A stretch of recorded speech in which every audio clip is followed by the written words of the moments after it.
Hospitals right now are really amid the crosswinds of change. Winds blowing in very different directions and offsetting the effects in some instances of one set of trends versus another. So, for example, with healthcare reform, we're obviously now seeing coverage expansion. 8 million individuals at least bought coverage through the health insurance exchanges. Several million more became covered under Medicaid. We know a lot of people bought coverage separately through health insurance plans. So all told, probably something on the order of 17 million to 20 million people got coverage or retained coverage this year through the Affordable Care Act. That means we're going to have a lot of people getting care that they probably would not have gotten previously, or certainly not in as great quantity as they did previously. So one could argue that will probably drive up hospital utilization. On the other hand, we see forces driving in the other direction. There's a great effort now, obviously, to reduce avoidable hospital readmissions. The Department of Health and Human Services just recently released new statistics on that, and we see these avoidable readmissions continue to decline.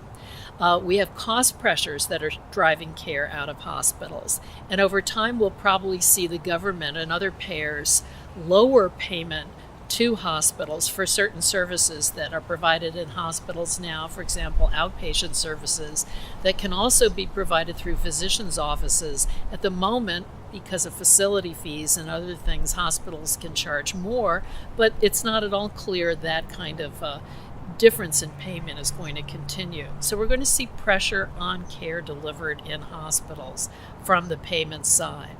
I think what all of that portends is probably, on balance, a declining inpatient hospital utilization over time. Now, we can't say that this is for sure because we also have a sick population.